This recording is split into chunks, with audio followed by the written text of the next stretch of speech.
I remember when I first graduated from college and got my first job. I was actually in banking. Worked at Citibank. I was an officer of the bank, and I got to do all kinds of things like new accounts, business accounts, credit lines. It was a lot of fun. Even got robbed a lot. Who would have thought that still happens these days, right? But yeah, I loved that first job, and I was excited because I was actually making money. All right, well, who would have thought you finally go to college, you still have a lot of debt, but now you got to start making money, start paying off those debts. So it was great. I felt like an adult. I felt like I was finally a professional in the business world.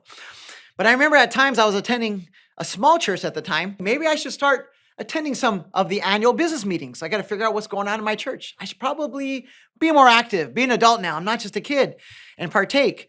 And I remember at the end of my first meeting, at the end, they invited everybody to say who wants to be involved and be a part of giving towards our new air conditioning system. Because that was big back then. I was growing up in the 80s. AC was a big thing. We didn't even have it in our house, let alone our cars. So it was great that we were investing this.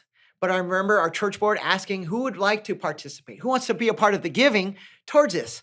Now I thought, wow, I'm not even making that money. He must be talking to somebody else. Maybe somebody else, somebody who's been working a long time, has a lot of money.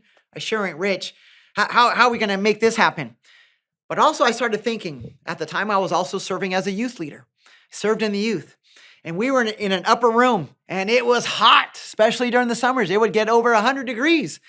And seeing all of these different students coming in, seeing life change happen, seeing a lot of these students coming in maybe without families or parents growing up on the street, some of them from different sides of the tracks, whatever you might say, they came in and they were hungry for Jesus. They wanted more of the word. And so being a part of that youth, I said, maybe should be a part of this. Maybe I should be a part of this. I want to give.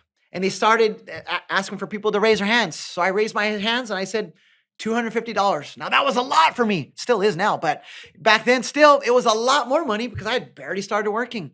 And a lot of people turned around and looking at me and said, wow, well, if this young kid can give 250, so can I. People started raising their hands.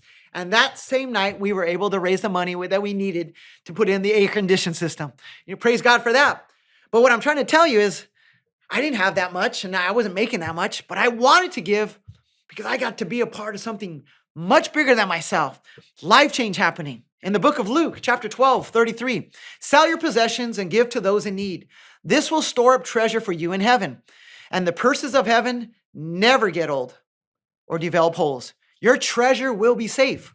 No thief can steal it and no moth can destroy it. Wherever your treasure is, there the desires of your heart will also be. You see, we invest in what we value. I wanted to invest what I valued, and I valued seeing what God was doing in this youth, and I wanted to be a part of that life change happening for everybody. Youth, kids, adults, I wanted to be a part and make a difference. So I went all in, much more than money.